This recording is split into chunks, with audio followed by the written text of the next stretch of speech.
Um, I am just loving on the name Oksana. Talk about the name. Yeah, so my name's Oksana, and I'm from Ukraine originally. It's where I was born, and I moved from when I was adopted in '97.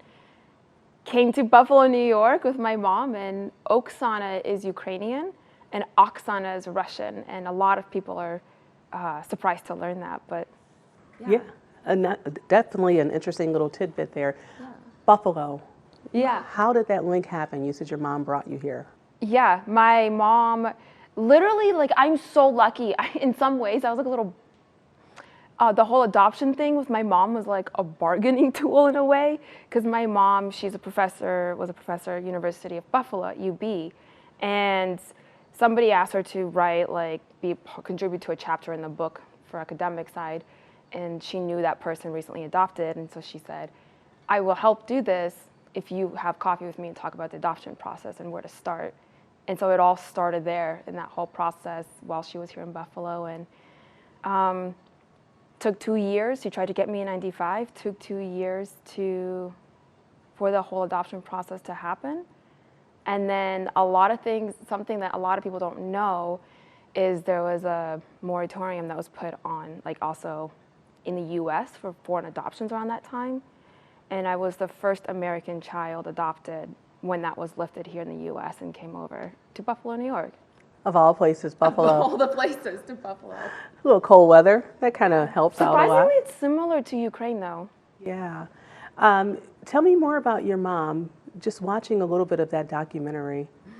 You said something about a rose is still a rose. Oh. Is she going to always be a rose? My mom, yes. I mean, my mom will always be a rose, but that reference is a Aretha Franklin song that I fell in love with because growing up in government orphanages, and I lived in 3 different ones until I was adopted, a lot of good things, but also majority, like, not so good things happen.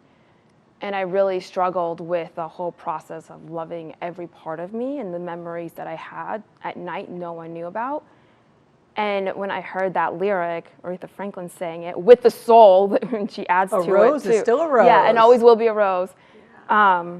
That it doesn't matter. It can be, I have a tattoo of it that's like a bright red rose going into a dying black and white rose. It doesn't matter what shape, phase of its life it's in, it's still a rose and always will be a rose. My mom is always going to be that rose for me too. Like, she's my hero, and I know everyone says their mom's the best, but I mean, she literally saved my life. I was just about to say, she's a lifesaver. Yeah. A true lifesaver. So early memories of Buffalo, what are they? Early memories of Buffalo, I remember being so excited to go to school. Granted, when I was in school in Ukraine, it was for 1 hour, and it wasn't really school.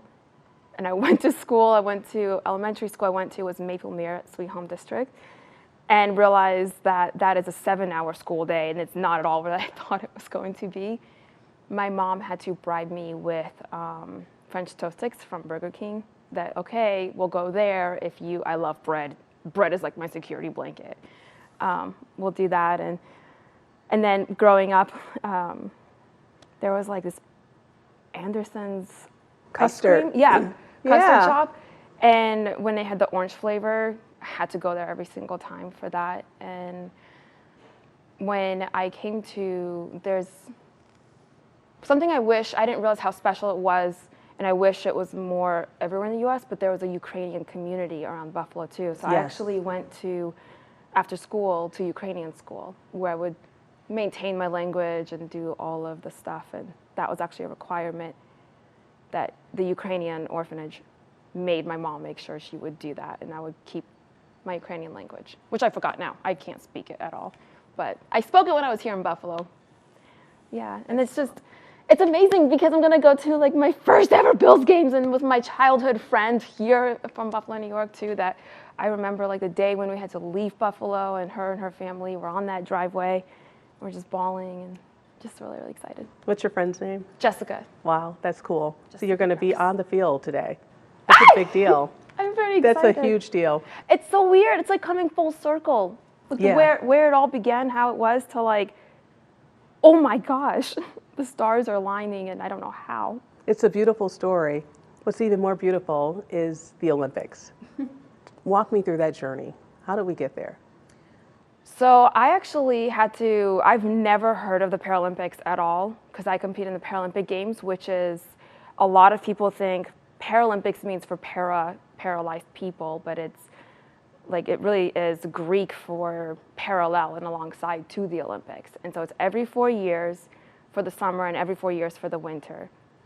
Because I love different seasons, hot and cold, I compete in both. But the sport that I got into was rowing when I was in Buffalo, New York, and somebody said, you should look into the Paralympics. And I was like, the para what? I never heard of that word. I had no idea. Then I went and, like everything in today's world, just Googled it. And I was like, just fell in love with the idea of representing something so much bigger than yourself and so many different pockets of your story in so many ways. And when you talk about rowing, Buffalo on the Great Lakes, we are on one of the So Great Lakes. I actually, when I was in Buffalo, my first sport ever, and I guess where my sporting journey started, was ice skating in Buffalo. Wow. Because everyone has to ice skate here in Buffalo. Except me. Well, I don't know if I considered what I was doing was ice skating. I was falling and rolling more, but I fell in love with it. And it was, my mom got me connected to the community. It was Saba. It was. Yes. Do you know? Okay, so I think it's changed from what it was when I was there. Yeah, but people still know Saba. Yeah, Yes. at the Gliding Pepsi Stars is still Center. around. Yeah, and so like that is, I remember that so much, and I love, so how that program works, and I don't know if it's still the same way, but a child, they have cognitive disabilities, physical disabilities, and all these different spectrums for all ages, and they pair you up with an able-bodied helper. Yep. And so for mine was ice skating. Angela Butch was my partner that I met up with, and we would just, I bonded to her so much, and she really made that experience incredible. And that's the first memory I have of me doing sports. And my mom signed me up for that just to kind of start making friends and being social and just being active and stuff and learning English, because I did not speak English when I came here. And that was a program that she did. And even in that program, like I had no idea I was disabled or had a disability at all. I never felt that way. And I had my one leg amputated here in Buffalo, New York, and then moved and then to Louisville, Kentucky. Yeah, because when you came from Ukraine, when did the amputations take place? So they started in '99, because I came here. My mom wanted to wait a full year so I could bond to her instead of just take me from what was my home and everything that I knew, not speaking a language, and then waking up missing my legs. So the first amputation was when I was 9 on my left side. And then when I was 14, I was living in Louisville, Kentucky at that time, and that's when that second one happened. And I was bummed to leave, and my mom said, okay, well, you did ice skating here in Buffalo, and in Kentucky, everyone rides horses, so you're gonna have to go do horses. I did not get into horseback riding, I fell in love with rowing. It's interesting because when you think about the setbacks, some would call them setbacks, coming from Ukraine, everything that you went through, and I don't want you to have to rehash all of that because it is what it is, right? Mm-hmm. And we just talked about, we don't want pity. Yeah. We were talking about that, and I struggled with sharing some of the darker memories I have from, I think what people will realize when you think about a post-Soviet era orphanage, government ran, nothing's good gonna come from it.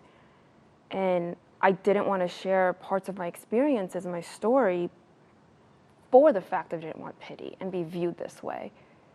But what I didn't realize is the impact it was having of me speaking my experiences, how someone else walked those same shoes and doesn't have the strength to say the words of what they went through, or just has a physical symbol of, oh my gosh, whether it was through an orphanage or in other areas of life, they know they can overcome that, and they don't have to live in what was done to them or what they experienced or witnessed or any of that stuff. And you are proof positive of that.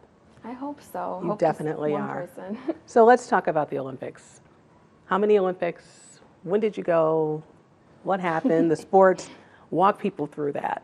Because you are worthy of being celebrated in Buffalo and in Western New York. Oh my gosh. I just never in a million years did I think I would ever become an athlete for Team USA competing. I actually had to think about this. How many games did I? So it's been 6 Paralympic Games. I started out in London 2012 in rowing, and then Sochi, Russia in 2014 for cross-country skiing and biathlon, and then Rio in 2016 for cycling, and then 2018 Pyeongchang for skiing, and ever since then, Tokyo was in cycling, and Beijing most recently was in Beijing for 2022 for cross-country skiing winter games. And so Paris? And Paris is the one. I'm so excited. Oh my gosh, especially Paris, especially in cycling. And it's so wild to see these pictures because 2016 was my first summer games in that sport of cycling. And so much pressure was put on me to perform because of what I've been able to do in my previous games. And I have been so lucky and fortunate to have made it to the podium. But I did not make it to the podium in Rio. And that was really, really challenging. And so in Tokyo, there was I was so ready to prove my team, myself, and the world, like I can be a cyclist and I can come back from that, where a lot of people thought I would just give up and not go back. But I believe in finishing what I start and learning it and perfecting it. And I'm hoping to be able to do the same thing and use that same motivation in Paris. We're going to be cheering for you. But now you're in Buffalo. Explain, why are you here? Oh my gosh, I literally cannot believe I'm having to pinch myself, and I have hairy arms and my hair is like sticking up because I can't believe it. I'm here for Sunday night football to watch the Buffalo Bills play, and this is my team. My team always, it always has been. Growing up, my mom had like some posters and stuff, but we weren't really like football fans. My friends were, and I just remember seeing all the Bill stuff. I did come to America like around the time they were transitioning from certain competitiveness. I don't know how to gracefully say that. You mean they weren't good and now they're better? Okay. Well, I understand that as an athlete in sports, it happens. You fluctuate. Yeah. It's not just always going to be that, but. So I'm here with celebrating Paris 2024 Paralympic Games, and that's something Sunday NBC's night doing, trying to connect everybody with the and games. it's really, really special because I consider Buffalo, New York is my hometown. It's my first home that I didn't really have a home, and Buffalo, New York was my first home. It took me until I was almost 8 to get that, and to be able to come here on Sunday night football game and watch my team on my hometown, the hometown team, in person, and experience the whole Bills Mafia in person. I cannot wait. And you're going to be on the field. Are you going to be doing anything special? Yeah. Oh wait. Oh, I forgot what it's called. It's called Legends of the Game. Oh. You're basically just going to be on field with a Bill's legend. So I think his name is Aaron Williams, and then you'll just be doing like basically the hyping up the crowd before the game starts. You said Games Legends? Yeah, so it's the Legends of the Game. Legends of the Game, okay. Yeah.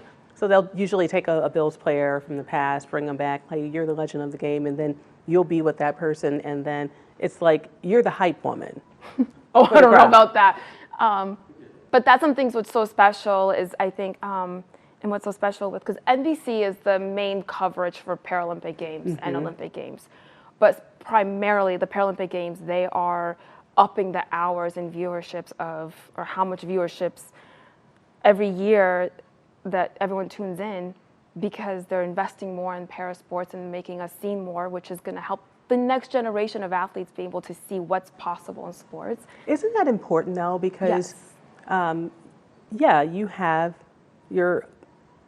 it's a disability, whatever you want to categorize it as, but you still have ability, right? Take the DIS off. Exactly. You have ability. And I think why I didn't see myself as an athlete is because I didn't have the opportunities and they weren't there, and there weren't really people that were televising us on prime time too, where families at home and kids could be like, oh my, like what I love sports is the start line doesn't care if you have missing legs or if you're in a wheelchair or how you're doing that sport.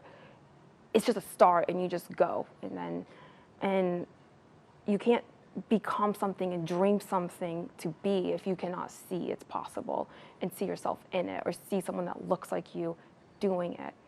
And this is what's so special with what NBC Sports and NBC is doing and all the affiliates with them, because the next generation of athletes is growing and growing, especially around LA when the games are going to come to the US. Yeah. And these are the kids, when they're watching Paris Paralympic Games, and they're watching us now, they're the ones who's going to be competing and doing the same thing and carrying that torch for the next generation. And you can't do that if you can't see it. How do you balance your training with all the different sports, the cross sports, summer, winter? How do you balance that? What's that schedule like? Well, I think it's a little easy because I'm a Gemini, so it just comes so natural for me to jump back and forth and just be, that's where I thrive, is being on the go all the time. But I love about going from such two extreme sports and seasons and the body that your body goes through for training is, it's the most humbling experience. I love being bad at something and feeling like I'm starting over because it's a clean slate. And every time I'm done and I just had the best cycling season, I'm transitioning to cross-country skiing, it's starting entirely over with my muscle groups, and there's always those few months of like, oh my gosh, I don't remember this hurting so much, can I do this? But it keeps my mind fresh and sharp and just like the passion in it, and I'm engaged. Also, I'm really ready to be cold after the summer, and then after the winter, I'm ready to be hot for those tan lines and have that summer glow. But it's just, I mean, honestly, I'm really lucky to be able to do both and to have teams that support me and work so closely with each other to make it possible. Yeah, because not everybody can do it. Just a couple more questions, since we're talking about the Olympics. Team USA. Yeah. What does that mean to you? Oh my gosh, Team USA. Oh my, I get goosebumps. It's just, literally, look at this. Because I can't believe it. Girl, I told you I'm married too. It's just, it's so powerful. And I think this goosebumps is what it is. Like, it's so impossible to put it into words, because when you hear Team USA, it's united. We are just one nation. We're all together.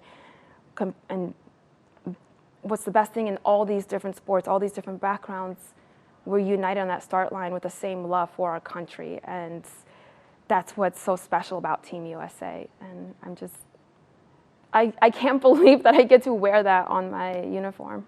And when, nowadays people are more aware of Ukraine after everything that's been in the news.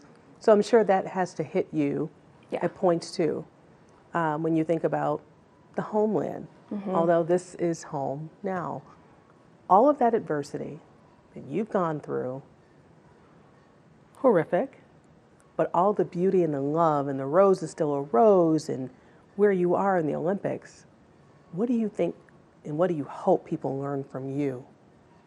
Oh my gosh. I think what I hope people not necessarily learn from me, but can learn from the different lives that I've lived and experiences. Some I got to choose, some I didn't get to choose.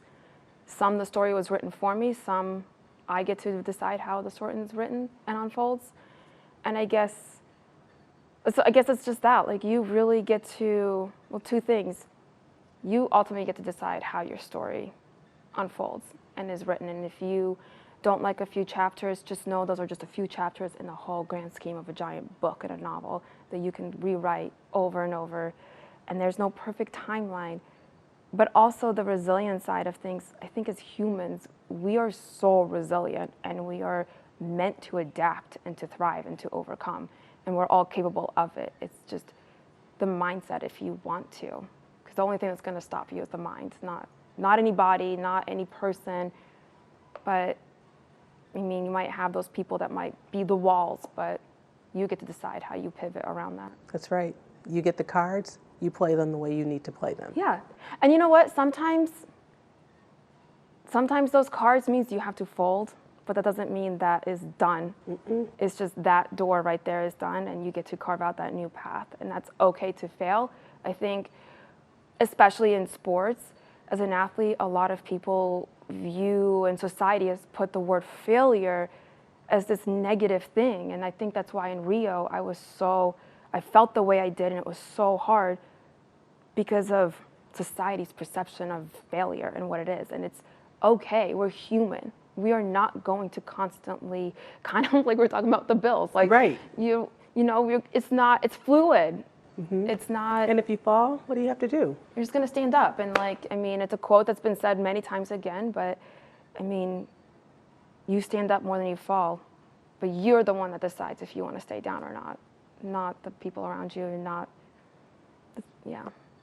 Oksana Masters, what an inspiration you are to any person who is thinking about the Olympics, but just humanity in general, for everything you've gone through and how you're standing tall even right now. Thank you so much for joining us. Thank you. Great.